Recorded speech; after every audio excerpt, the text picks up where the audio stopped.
Bonjour et bienvenue sur la chronique de Platini Chimpumpu. Aujourd'hui, j'ai le plaisir de recevoir un homme politique de la République démocratique du Congo. Vous êtes candidat aux élections législatives de décembre 2023. Pouvez-vous nous expliquer votre motivation? J'ai comme motivation les besoins de servir. Ça fait un petit moment que je m'intéresse à la gestion de mon pays, à la gestion de la chose publique dans mon pays. Il fut un temps où j'étais un analyste de la situation politique parce que j'ai fait partie de plusieurs associations qui s'intéressent à la chose publique, à la politique dans mon pays. Et j'ai fait aussi partie d'un think tank de sécurité et défense, Desk Africa, où j'ai à mon actif plusieurs articles. Mais il s'est posé toujours la question de quand est-ce que je vais réellement entrer dans la politique active. Parce que c'est bien de faire des analyses, c'est bien le monde des idées. Comme on dit, il n'y a que les idées qui sont parfaites. Mais l'action est imparfaite, mais il faut de l'action pour changer les choses. Donc il y a un moment où je m'étais dit, je vais arrêter. Oui, je vais revenir sur cette question. C'est très important parce que les gens auront vraiment besoin de savoir qui vous êtes, votre parcours. Alors, j'aimerais, avant qu'on chute sur la question posée tout à l'heure, est-ce que vous pouvez nous parler un peu de votre parcours? Comment vous avez commencé dans la politique? C'est quoi l'élément déclencheur? Quelques structures que vous avez participé ou vous-même vous avez été à la formation? Comme ça, les gens sauront effectivement qui vous êtes. Je suis M. Gata Kamboudiémé. Euh, je pense que, j'aime souvent le dire, mon engagement politique commence depuis mon enfance. C'est depuis les années pillage, les années 90-92, les années de coupe budgétaire de l'administration publique, les années des ajustements structurels, où on a vu, Des années blanches ouais, aussi voilà, des années blanches aussi. à l'université. Oui, donc c'était les années où on a vu l'administration publique être vraiment paupérisée. Vous savez tous, quand on parle des fonctionnaires aujourd'hui au Congo, il y a un peu un côté péjoratif quand on parle des fonctionnaires. Moi, mon père était fonctionnaire. Et à l'époque, je voyais comment est-ce qu'il râlait contre la politique du gouvernement, de l'époque du gouvernement Mobutu. Et je sentais qu'il dénonçait une forme d'injustice. J'étais encore enfant, mais je pouvais les sentir dans son langage, dans son visage. Et c'est ça qui m'a donné en moi euh, une idée de m'intéresser de la gestion du pays. Et pourquoi ça se passe comme ça? J'ai posé beaucoup de questions. Il y a aussi la vague UDPS à l'époque. J'étais encore enfant, mais j'ai compris un peu les réalités parce que je me rappelle que j'ai dormi à 2 heures le jour où Félix Tshisekedi a été élu à l'Assemblée, à la conférence nationale souveraine contre Kimba. Donc, non, plutôt contre Contre Kanza, je Kanza. pense, Ouais. ouais. Ce sont des années qui m'ont biberonné en politique. Et quand j'ai grandi, c'est au niveau de l'université, avec les contacts d'autres amis et d'autres professeurs, que j'ai pu aussi avoir une autre vision du monde. Et quand je suis arrivé en France, j'ai pu rencontrer aussi d'autres amis avec qui on a créé des associations, notamment l'association Alternance des 143, qui était une association qui réunissait les jeunes Congolais de la diaspora autour des questions politiques de notre pays et plus particulièrement autour de la question du mandat éventuel, du troisième mandat éventuel de l'ex-président Kabila. Parce qu'on nous disait qu'il a besoin de se présenter encore pour un troisième mandat. Et nous, Contre la ouais, volonté de la contre la Constitution. Constitution, Ouais. nous, à l'époque, nous étions contre cette candidature. Donc, on s'est organisé. Et après ça, j'ai adhéré à un think tank, comme je l'ai dit, de sécurité et défense, où j'ai à mon actif plusieurs articles, c'est rapportant à mon pays. Mais au bout d'un moment, on s'est dit, ben, on a fait notre temps dans la critique, Ouais, le temps faut aussi maintenant passer à qu'on l'action. passe aussi à l'action. Ouais, très bien. Mais enfin, les gens qui nous suivent aimeraient savoir, c'est que, en fait, c'est quoi la motivation première de votre candidature pour les futures élections législatives et pourquoi seulement cette législative, pourquoi pas le précédente? Bah, j'ai déjà répondu peut-être à cette question. Pourquoi cette législature? Parce que j'ai eu besoin maintenant de m'engager politiquement, de passer à l'action. Parce que j'estime que dans la vie de tout homme sur Terre, Dieu a donné soit une vocation ou une mission. Moi, j'ai une passion pour mon pays, j'ai une passion pour la politique. J'ai toujours eu envie de servir mon pays et ce n'est qu'à travers l'action politique que je pourrais le faire. En tout cas, pour moi, d'autres personnes servent aussi dans leur secteur ou dans leur domaine, mais moi, j'ai trouvé que je peux servir au travers l'action politique. Et pourquoi cette élection? Parce qu'avant, je n'étais pas encore prêt. Parce que, comme vous pouvez le constater, quand on est dans le monde des idées, on est bien dans ces idées. Les idées sont toujours belles, elles sont toujours parfaites. Des fois, quand on est dans les idées, on a peur de l'action. Peut-être que j'avais peur de l'action. Mais là, j'ai maintenant pris conscience, j'ai pris de la maturité et je pense que, il est temps maintenant que les quelques idées que j'ai toujours eues bénéficient aussi à mon pays. De manière humble et modeste, je viens présenter les quelques idées que je peux avoir pour la construction de mon pays. Très bien. Et pourquoi la circonscription de Popo Kabaka? Parce que beaucoup de candidats, notamment jeunes, préfèrent Kinshasa d'abord pour l'accessibilité. C'est facilement accessible, alors qu'à Popo Kabaka, il n'y a pas de route, je pense. L'accessibilité est tellement difficile. Pourquoi ces choix de Popo Kabaka? Oui, ces choix de Popo Kabaka, vous l'avez déjà dit, c'est pour mettre un peu de la lumière dans cette circonscription-là. Les jeunes préfèrent beaucoup plus, en tout cas ceux qui viennent de la diaspora comme moi, préfèrent rester à Kinshasa pour raison d'accessibilité. C'est vrai que pour aller à Popo Kabaka, j'ai eu beaucoup de peine, j'ai beaucoup galéré parce qu'il n'y a pas de route. La route principale qui est là est tellement abîmée au point que vous arrivez à des endroits où il n'y a plus de route, vous devrez tout de suite là défricher un chemin pour aller à votre destination. Donc ce sont des réalités que j'ai rencontrées là-bas. Mais en même temps, quand je suis arrivé, j'ai été content. Malgré les conditions difficiles, j'ai été content de voir une population motivée, une population dynamique, une population accueillante. Et je pense que les candidatures comme la mienne, c'est aussi donner de la visibilité aux problématiques qui se passent là-bas. Parce qu'il n'est pas judicieux que nous tous nous restions à Kinshasa. Il faut aussi que l'arrière-pays, même si j'aime pas trop ces termes-là, soit bien représenté par des candidatures, des gens qui ont aussi une forme de vision qui va au-delà du Congo. Parce que moi, j'ai une forme de vision qui va au-delà du Congo. Et représenter Popo Kabaka fera un lien avec les populations qui sont là-bas. Et en plus de cela, bah, chacun de nous, nous sommes tous Congolais. Moi, je me reconnais comme Congolais. Partout où vous me placerez au Congo, je me sentirai chez moi. Mais il n'en demeure pas moins que nous avons tous une source. Et moi, ma source, c'est le Kwango, ma source, c'est Popo Kabaka, ma source, je suis d'ethnie Yaka. Donc, je me dis, il fallait quand même que je représente aussi les populations de Popo. Très bien, très bien. Et être candidat, c'est une chose, mais avoir un projet à même d'améliorer les conditions de vie de ses compatriotes en est une autre. Avec quel projet voulez-vous solliciter la confiance des Congolais, notamment c'est de votre circonscription électorale? Oui, je sais que depuis que je vois les processus électoraux dans notre pays, depuis 2006, je dirais, je ne vois pas beaucoup de candidats à la députation nationale qui viennent avec des programmes, des programmes bien ficelés, bien construits.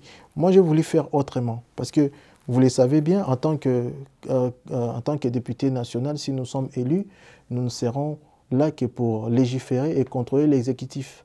Et moi, ce que j'ai imaginé comme programme, c'est d'avoir des propositions de loi qui, si elles sont adoptées, pourraient bénéficier au bien-être de la population.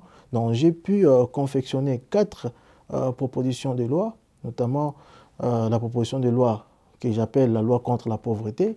Il y a une deuxième que j'ai intitulée proposition de loi en faveur de l'entrepreneuriat. Et il y a aussi notre proposition de loi que j'ai faite pour la moralisation de la vie publique. Et la 4e, c'est sur la protection de l'enfance et l'encadrement des jeunes. Donc, oui, c'est très bien. Je pense qu'on va y revenir tout à l'heure. Oui. Mais dans vos propositions, il y a une proposition sur l'entrepreneuriat. Mais je pense que vous êtes au courant. Le président de la République avait promulgué une loi sur l'entrepreneuriat. Quel sera votre apport dans ce qui existe déjà? L'objectif serait de remplacer celle qui existe déjà en l'abrogeant, en les remplaçant par la vôtre, ou ça vient juste pour étoffer ce qui existe déjà? Non, l'objectif c'est pour étoffer ce qui existe déjà. J'ai pu lire l'ordonnance loi numéro 22/030 qui a été promulguée par le président de la République. C'est plutôt une très bonne loi que moi je vais tout simplement étoffer parce que j'ai pu lire cette loi. Je n'ai pas vu où on a parlé de l'entrepreneuriat, de la promotion des entreprises, des Congolais de la diaspora.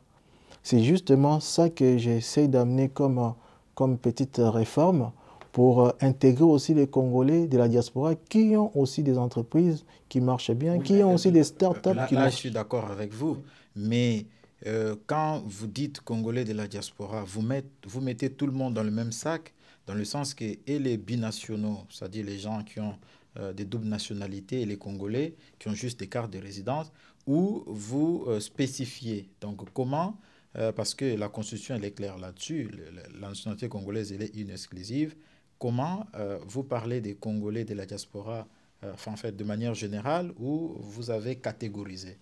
Moi, dans cette proposition de loi, je parle des Congolais de la diaspora de manière générale. Oui, parce que dans votre parti... Oui, j'ai voulu terminer par là. Ouais. Dans notre parti, dans notre congrès qui s'est déroulé au centre Thérésanium du 16 au 17 août, au centre Thérésanium de Kitambo, parmi les mesures de notre congrès annoncées par notre président national, Maître Justin Kiela, nous sommes pour les principes de la double nationalité.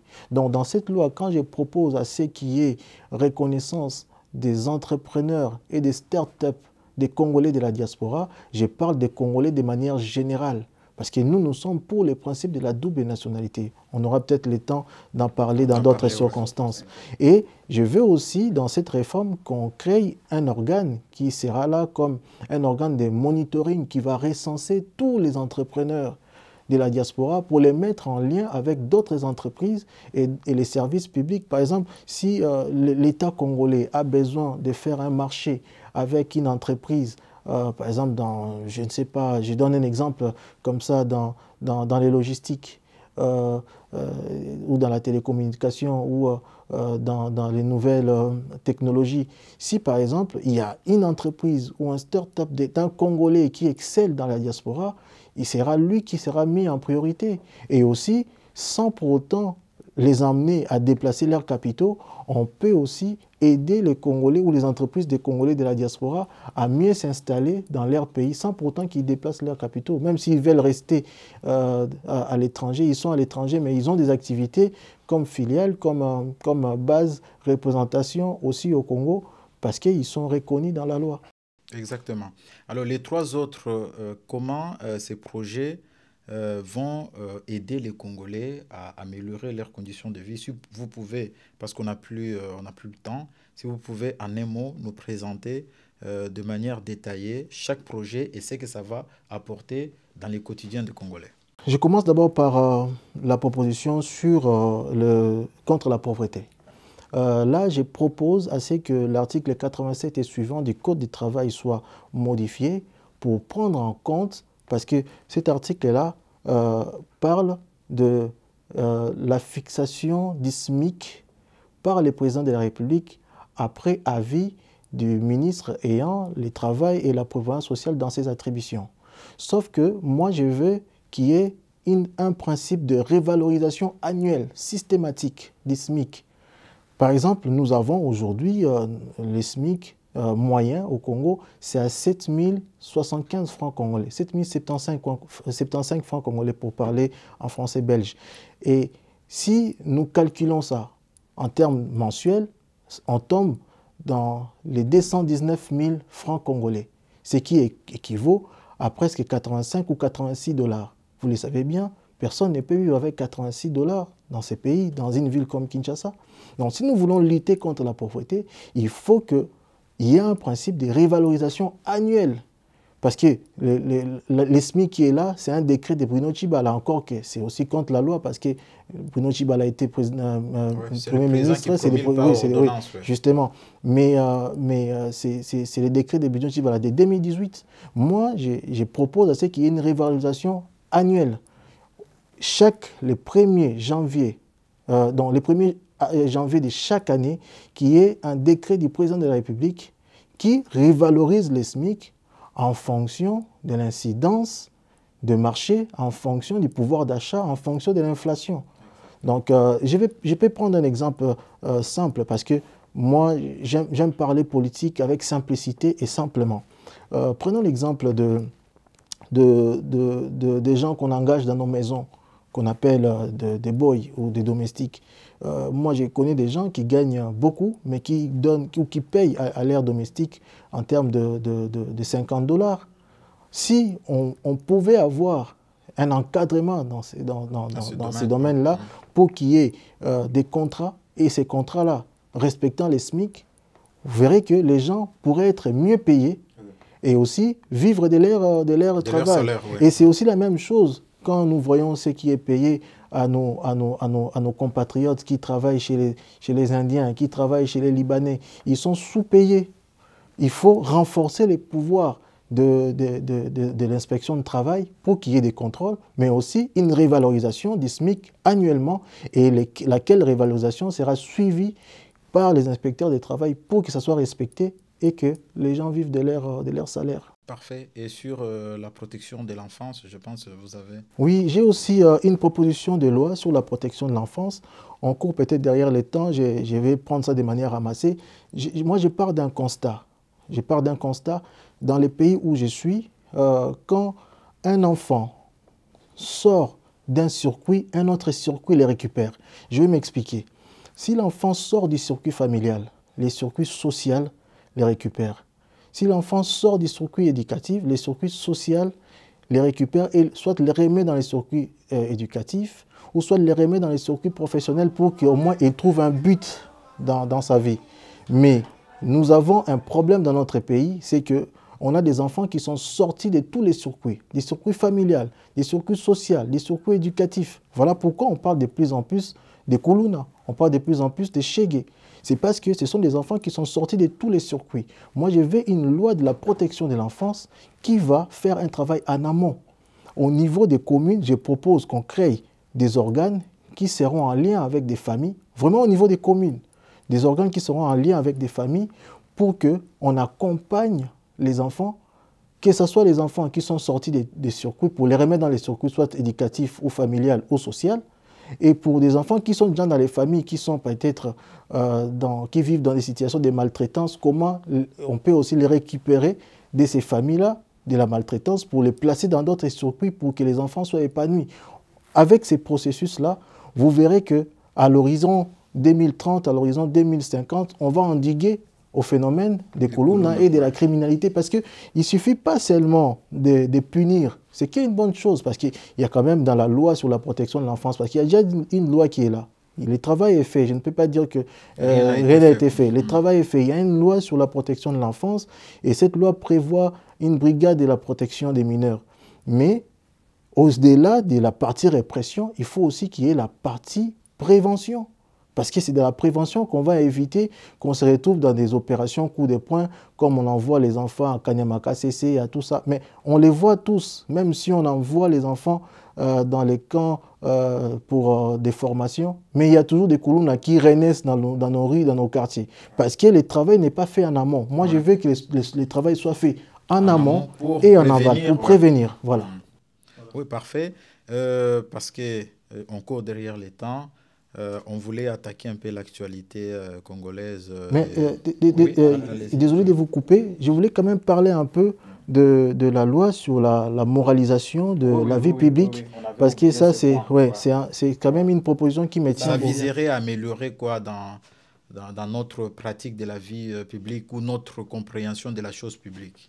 Ça viserait à améliorer déjà beaucoup de choses, notamment tout ce que nous voyons comme trafic d'influence, tout ce que nous voyons comme gabégie financière. Ça mènerait en tout cas, à endiguer à tout cela. Par exemple, je propose parce que c'est une institution qui a déjà existé, qu'on remette sur pied l'Office des biens mal acquis, qui pourrait être un bras séculier de l'IGF. Parce qu'on sait très bien que l'IGF essaie de traquer tous les détourneurs et tous les criminels financiers dans toutes les institutions publiques du pays. Mais il n'en demeure pas moins que quand l'IGF traque ces gens, ils sont conduits en justice.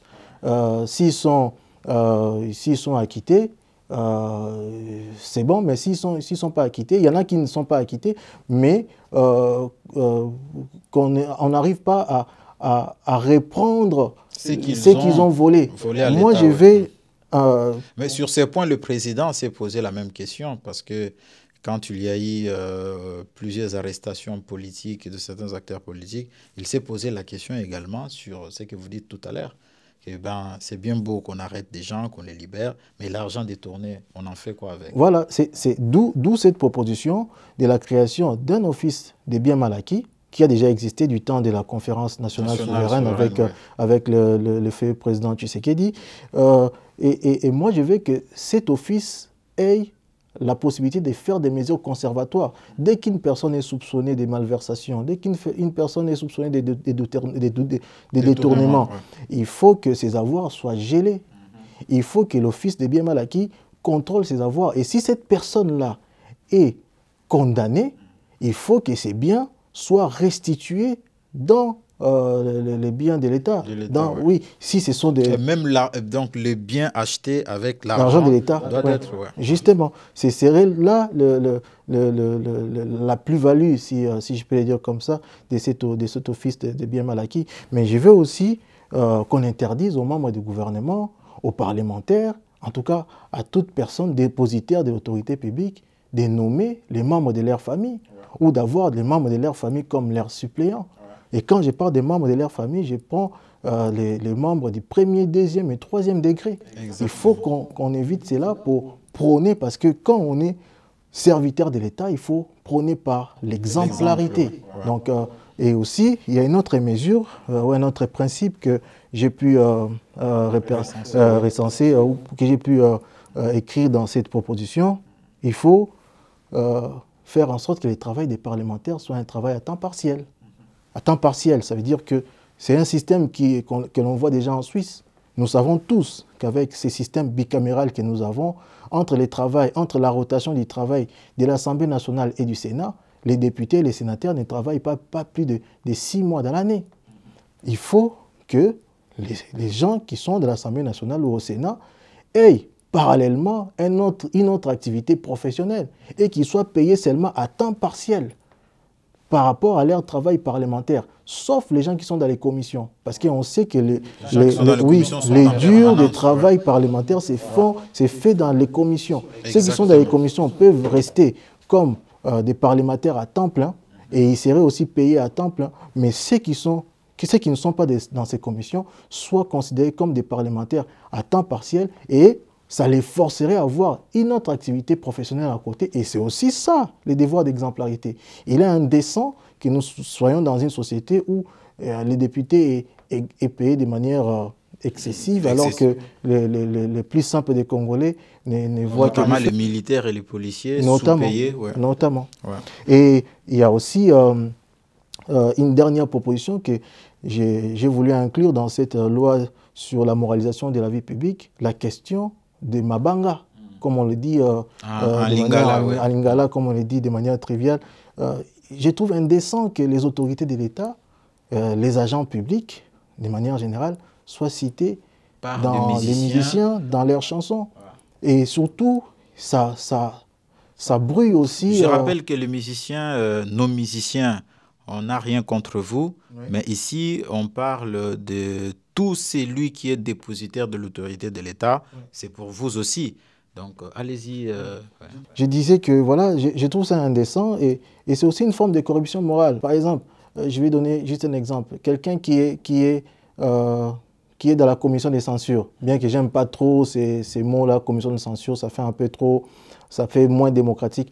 Mais quelqu'un qui est dans la commission de censure, qui est déjà cité dans les chansons d'un musicien qui doit déposer ses chansons auprès de cette même personne-là pour évaluer si ça répond aux mœurs de notre société afin que ça soit diffusé. Mais cette personne-là, quand elle est contente d'être citée dans ses chansons, ne ferait pas son travail avec rigueur.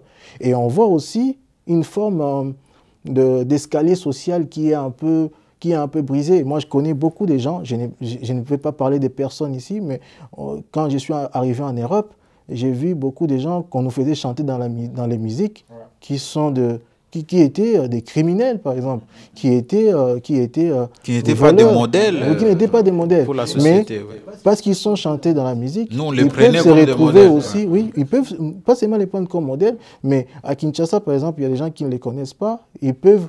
parce qu'il est chanté. C'est quelqu'un d'une moralité, voilà, on peut aussi lui faire confiance pour qu'il soit voté comme député, alors que, pour qu'il soit élu comme député, alors que c'est quelqu'un qui n'apportera rien à la société ou qui n'apportera que de la médiocrité. Donc, c'est tous ces aspects-là. C'est vrai que ce serait difficile de mettre de côté toutes les personnes qui ont été chantées par les musiciens, mais on peut déjà, même si à loisir, ce serait ça le but, mais on peut déjà aujourd'hui, par cette loi sur la moralisation de la vie publique, demander à ce que les agents publics, en tout cas ceux qui sont en fonction, ne soient pas chantés par les chansons publiques. Merci beaucoup, parce qu'on court derrière les temps. Je ne sais pas si vous avez un commentaire à faire à propos de la dernière sortie médiatique de M. John Numbi, qui demandait aux militaires de monter un coup d'État contre le régime actuel. Bon, moi honnêtement, je suis un démocrate dans l'âme. Les principes démocratiques pour moi sont pas seulement des choses que j'éclame, mais que j'intériorise du plus profond de moi-même. Et en tant que démocrate, je ne peux jamais accepter les discours tendant ou appelant à un coup d'État ou à un coup de force. Nous sommes pour la voie démocratique, pour les élections, pour les changements par les urnes et non par des changements violents. Parce que notre pays vient de loin. Ça, on ne veut pas retourner à la case de départ. Notre pays vient de loin et pour bien entrevoir l'avenir, nous devons toujours faire un retour en arrière pour savoir d'où nous venons. Et ce que nous avons comme processus aujourd'hui électoral vient de très loin. Il y a eu Sun City, il y a eu cette constitution du 18 février 2006. Il y a eu les premières élections. On n'accepterait pas qu'aujourd'hui un coup d'État vienne tout court-circuiter parce que ce serait un retour en arrière. C'est vrai que beaucoup de choses restent à parfaire, mais il ne faut pas voir les choses avec un verre à moitié vide. Il faut voir les verres à moitié pleins parce que contrairement à ce qui a été prédit, notre pays, je pense que nous sommes quand même dans une marche démocratique qui avance. Merci. Avez-vous un dernier mot pour vos électeurs en Lingala? Mon langa suka est juste que naza candidat na Popo Kabaka na lingi que bana popo kabaka pa voter ngai parce que naza na posa kozala molobeli ya malonga mpona bango. Molobeli ya malonga elobi ke na kozala kaka député akutaka na assemblée te po atomba loboko qui veut voter pour, qui veut voter contre. Non, nga naza wana mpona kovoter baloi oyo ekobénéficier na population congolaise mobimba pe kopesa pe lumière na territoire na biso ya popo kabaka oyo eza na banzela te, oyo eza na courant te, nalobela baka na bango pour que gouvernement da gouvernement central et à niveau gouvernement provincial ba mesure ezwama mpona kosala misala, mpona kosala makambo en faveur ya population wana. Naza monsieur Gata Kambudieme, naza na parti Vent d'Avenir, il y a président Justin Kiela Ngoy, toza na kati ya regroupement les progressistes oyo ezo kamama lelo na premier ministre honoraire monsieur Sami Badibanga et lelo toza na kati ya regroupement munene mabengi Union Sacrée. Donc parti na biso za parti ya Sika, fona lobela pe parti na biso za parti ya Sika, Vent d'Avenir, eza parti moko eza bien organisé, eza bien implanté. Bato ba sepia na idéologie à partir na biso to parti à centre et droit, ba se rapprocher na biso, ba ya ko parce que ça parti moko ndeka comme na lobi Vent d'Avenir to va impacter pe na avenir ya Congo ndenge ezokende. Merci beaucoup en tout cas pour votre invitation. Bana ya popo kabaka candidat na bino ye batu misusu bayaka basenga kabino bava na bango alors que bazata na projet moko pour na bino te. Alors na élection ezoya pour découvrir candidat ya solo na ya kota eza na biloko mibale ya liboso. Il faut que tout naye ce qui lelo to pesio confiance na biso pour koma molobeli na biso yebisa biso lelo ba projet na mabongisi pour na biso une fois que to pesio confiance pour koma molobeli na biso na kati ensemble ya mibale ba oyo bo pesaki confiance na élection oyo elekaki na législature elekaki ceux qui baye ba solliciter les sources bo pesa bango confiance ya sika botu na bango oyo to pesaki bino eloko nini bo salelaki biso pour améliorer conditions de vie na biso. Candidat ya solo ezandenge to uti komona awa ndenga pesi ba projet na ye oyo soki lelo eleki et ko améliorer kaka conditions de vie na binote mais ya mboka mobimba. Monsieur Megata, je vous remercie beaucoup. Merci beaucoup. Et nous rappelons que vous êtes candidat aux élections législatives de 2023 et nous vous souhaitons toutes les bonnes chances. Merci beaucoup et merci surtout à la chronique de Platini Chimpompo. On m'a promis qu'ici on va me poser des questions non sur des polémiques mais sur des choses qui feront avancer notre pays parce qu'on a besoin d'une jeunesse aujourd'hui qui réfléchit. Exactement. Une jeunesse qui veut voir le Congo avancer. Exactement. Et vous m'avez promis qu'il n'y aura pas de polémiques, pas de commentaires inutiles sur l'actualité, mais des questions de fond. Exactement. Et c'est ce que j'ai vu. Merci, je vous demande vraiment de continuer, de recevoir encore d'autres candidats. Et je vous souhaite bon courage et bonne suite pour votre chronique. Merci beaucoup pour les encouragements. Le principe de notre chronique est simple, d'écrire, analyser, débattre, sans dénaturer l'essence originelle de l'information. On ne serait pas là pour dénaturer, c'est juste d'écrire l'information, l'analyser et pourquoi pas débattre avec tous ceux qui souhaiteraient débattre avec nous. Merci beaucoup et à la prochaine. Merci.